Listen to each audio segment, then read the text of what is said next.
નમસ્કાર દર્શક મિત્રો, આપ નિહાળ રહ્યા છો સાઈ ગ્રુપ મીડિયા હાઉસ દ્વારા સંચાલિત નવસારી લાઈવ અને ઝટપટ ન્યૂઝ. દિવસભરની ઘટનાઓથી અવગત કરાવતું એકમાત્ર બુલેટિનમાં જુઓ દેશ અને દુનિયાના આજના મહત્વના સમાચાર.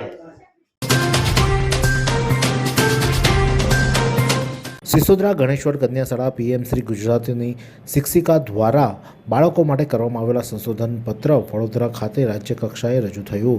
ગુજરાત શૈક્ષણિક સંશોધન અને તાલીમ પરિષદ પ્રેરિત અને જિલ્લા શિક્ષણ તાલીમ ભવન વડોદરા દ્વારા આયોજિત રાજ્ય કક્ષા સંશોધન પેપર પ્રેઝન્ટેશન સેમિનારમાં ગુજરાતના વિવિધ ઝોનમાંથી પસંદગી પામેલા શિક્ષકો ઉપસ્થિત રહ્યા હતા. તેમાં નવસારીની સિસોદરા ગણેશવડ કન્યા શાળાના પીએમ શ્રી ગુજરાતી શિક્ષિકા ડૉક્ટર ફાલ્ગુની રાકેશભાઈ રાઠોડ દ્વારા ભાષામાં કાવ્ય લેખન વિષય તૈયાર કરાયેલ સંશોધનને આવકાર મળ્યો હતો. ખાસ કરીને બાળકોમાં મૌલિક કવિતા લેખન વિકાસ કાર્યક્રમ દ્વારા વિદ્યાર્થીઓમાં રહેલા કાવ્ય લેખનની સર્જનાત્મક પ્રક્રિયાને બહાર લાવવાનો આ સંશોધન પ્રયાસ સફળ રહ્યો હતો. આ પ્રસંગે સંશોધનના આધાર પર કાવ્ય ગુંજન નામે પુસ્તક સ્વરૂપે આ પ્રકાશન કરવામાં આવ્યું હતું.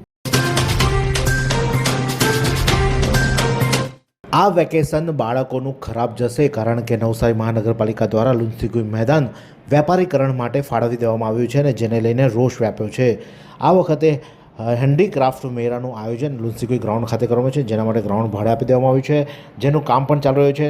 રમત પ્રેમીઓ દ્વારા આનો વિરોધ કરી આજે નવસારી મહાનગરપાલિકા ખાતે એકત્ર થયા હતા અને તેઓ દ્વારા આવેદનપત્ર પાઠવી અને રજૂઆત કરવામાં આવી હતી નવસારી ડિસ્ટ્રિક્ટ સ્પોર્ટ એસોસિએશન દ્વારા કે જે લુન્સીકુઈ ગ્રાઉન્ડ છે માત્ર રમત ગમત પ્રવૃત્તિઓ માટે જ ફાળવવામાં આવે, વેપારીકરણ ન કરવામાં આવે તેવી માંગ સાથેનું આવેદનપત્ર જે નવસારી મહાનગરપાલિકા ખાતે આપવામાં આવ્યું હતું.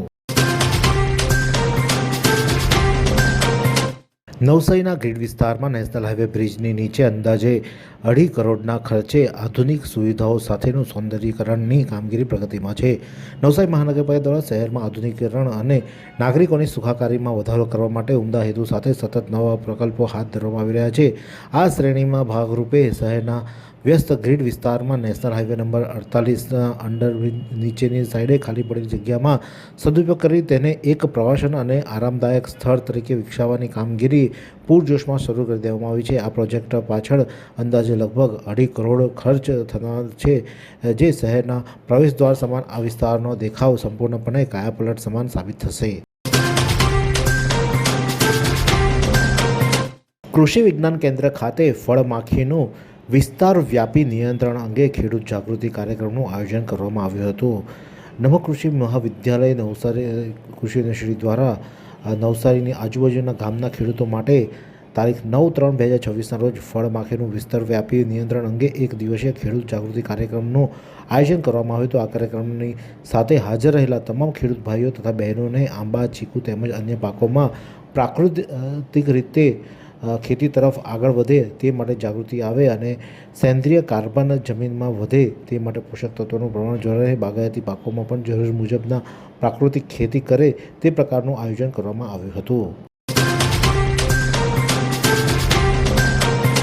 રાજ્યપાલ આચાર્ય દેવવ્રતજીએ વાંસદા તાલુકાના નાની ભમતી ખાતે બિયારણ વૃદ્ધિ કેન્દ્રની મુલાકાત લીધી હતી, જેમાં બિયારણ કેન્દ્રમાં જીવામૃત ઉત્પાદન કરતી ગુરુકૃપા સખી મંડળની બહેનો સાથે રાજ્યપાલે સંવાદ સાધી પ્રાકૃતિક ખેતીના મુખ્ય આયામો પર ચર્ચા કરી હતી. કેન્દ્રીય કાર્યક્રમ પદ્ધતિથી પ્રભાવિત થઈને મોડેલ ફાર્મ બનાવી વધુ ખેડૂતો સુધી પહોંચાડવા પણ રાજ્યપાલ દ્વારા સૂચન કરવામાં આવ્યું. પ્રાકૃતિક ખેતી ક્ષેત્રે કરેલા પ્રયાસ બદલ નવસારી જિલ્લા વહીવટીતંત્રનો તેમને અભિનંદન પાઠવ્યા હતા. વાત કરીએ હવામાનની તો આજે નવસારી જિલ્લાનું મહત્તમ તાપમાન 39.5 જ્યારે લઘુત્તમ તાપમાન 18 નોંધાયું તો હવામાં ભેજનું પ્રમાણ સવારે 95%, જ્યારે સાંજે 27% રહેતો હોવાની ગતિ 2.1 કિલોમીટર પ્રતિ કલાક દક્ષિણથી પશ્ચિમ તરફ રહી હતી.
ચીખલી તાલુકાના રૂમલા ગામે રાજ્યપાલ શ્રી આચાર્ય દેવવ્રતજી દ્વારા વૃક્ષારોપણ સાથે સ્વચ્છતાના સંદેશ પણ આપવામાં આવ્યા હતા. સ્વચ્છ સમાજ માટે રાજ્યપાલ શ્રી પ્રેરણાદાયી પ્રયાસ જાતે હાથમાં ઝાડુ પકડી અને ગામમાં સફાઈ કરી હતી.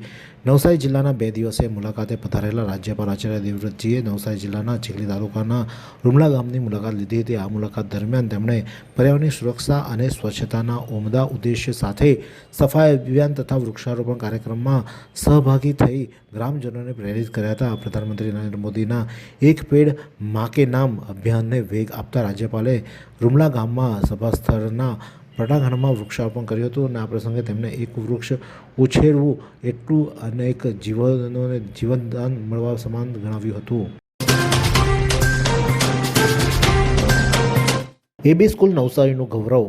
મેથ્સ ઓલિમ્પિયાડમાં 100% માર્ક્સ સાથે આંતરરાષ્ટ્રીય લેવલે પ્રથમ નંબર. એબી સ્કૂલ નવસારીમાં ગુજરાતી માધ્યમમાં ભણતા વિદ્યાર્થી મિસ્ત્રી શિવાંગ શ્યામ દ્વારા આયોજિત મેથ્સ ઓલિમ્પિયાડમાં બધા જ પ્રશ્નોના સાચા જવાબ આપીને 100% માર્ક્સ મેળવતા આંતરરાષ્ટ્રીય લેવલે પ્રથમ નંબર મેળવીને ગોલ્ડ મેડલ પ્રાપ્ત કરતા પરિવાર શાળા અને એ નવસારીનું નામ રોશન કર્યું છે. આ ઓલિમ્પિક યાર્ડની પરીક્ષા ઇંગ્લિશ ભાષામાં હતી અને તે એબી સ્કૂલના વિદ્યાર્થી મિસ્ત્રી શિવાંગ ગુજરાતી માધ્યમમાં ભણતા હોવા છતાં તેનું અંગ્રેજી વાંચન સારું હોવાને લીધે તેને આ ઝળહળતી સફળતા મેળવી છે. શિવાંગ મિસ્ત્રીની આ સફળતા બદલ શાળાના શિક્ષકો, આચાર્યગણ અને ટ્રસ્ટીઓએ અભિનંદન પાઠવ્યા છે. ગણદેવી રોડ પર વિશાલનગર નજીક ડ્રેનેજની કામગીરી બાદ યોગ્ય પુરાણ ન થતાં ટેમ્પો ફસાઈ જવા પામ્યો હતો. નવસારી ગણદેવી રોડ પર આવેલા વિશાલનગર નજીક મહાનગરપાલિકા તંત્ર દ્વારા ડ્રેનેજ અને પાણીની લાઇન નાખવાની માટે ખોદકામ કરાયું હતું. ડ્રેનેજ અને પાણીની લાઇન નંખાઈ ગયા બાદ આ સ્થળે પુરાણ કરી દેવાયું હતું, પરંતુ તે કામગીરી યોગ્ય રીતે કરાઈ ન હતી, જેને લઈને આ રસ્તા પરથી પસાર થઈ રહેલા એક સામાન ભરેલા ટેમ્પોનો વ્હીલ આ માટીમાં ઉતરી જતાં ટેમ્પો ફસાઈ ગયો હતો, જેને લઈને થોડો સમય માટે આ રસ્તા પર ચાલતા વાહનોએ પણ અસર પહોંચી હતી. જલાલપુર તાલુકામાં કોથમડી ગામે મોડી રાત્રે લટાર મારતા દીપડા દેખાતા ભયનો માહોલ ફેલાયો છે. જલાલપુર તાલુકાના કોથમડી ગામે મોડી રાત્રે રસ્તાની બાજુમાં લટાર મારવા નીકળેલા દીપડાના 3 બચ્ચાઓનો વિડીયો ગામના જે યુવાને ઉતાર્યો હતો, જે સોશિયલ મીડિયા વાયરલ થતાં વન વિભાગે આ અંગે કાર્યવાહી હાથ ધરી છે. પાંજરું મૂકવામાં આવ્યું છે અને આ દીપડાઓને પાંજરે પૂરવા માટેની તજવીજ હાથ ધરવામાં છે, પરંતુ 3 દીપડા એકસાથે દેખાતા ગામમાં ભયનો માહોલ ફેલાઈ જવા પામ્યો છે. ઇન્સ્ટાગ્રામ પર ઓળખાણ કેળવી લગ્નની લાલચ આપી દુષ્કર્મ આચરનાર સામે ફરિયાદ. હાલના ટેકનોલોજીના યુગમાં સોશિયલ મીડિયા જ્યાં ઉપયોગી માધ્યમ છે, ત્યાં કેટલાક ગુનેગારો તેનો દુરુપયોગ પણ કરતા આવ્યા છે. નવસારી જિલ્લામાં આવા જ એક કિસ્સો. ઇન્સ્ટાગ્રામ પર એક યુવતી સાથે ઓળખાણ કેળવી નવસારીના એક પરિણીત યુવાનનો ભોગ બનનાર યુવતીને પોતાની ઓળખ કુંવારા તરીકે આપી અને તેને લગ્નની લાલચ આપી તેની સાથે વારંવાર દુષ્કર્મ આચર્યા બાદ છેતરપિંડી કરનાર યુવાન સામે યુવતીએ ફરિયાદ આપતા પોલીસે ગુનો નોંધી આરોપીને ઝડપી પાડી વધુ કાર્યવાહી હાથ ધરવામાં આવી છે. એવી કઈ હોસ્પિટલ છે જ્યાં કેન્સર માટે સર્જરીની સેવા હોય, કીમોથેરાપીની સારવાર હોય, રેડિયેશનની સારવાર હોય, પીટી સીટી સ્કેન હોય, કેન્સરની પેથોલોજી હોય, મેમોગ્રાફી હોય, એટલે કે બધું જ. હા, બધી જ સારવાર એક જ હોસ્પિટલમાં હોય. તે છે નવસારી નિરાલી કેન્સર હોસ્પિટલ.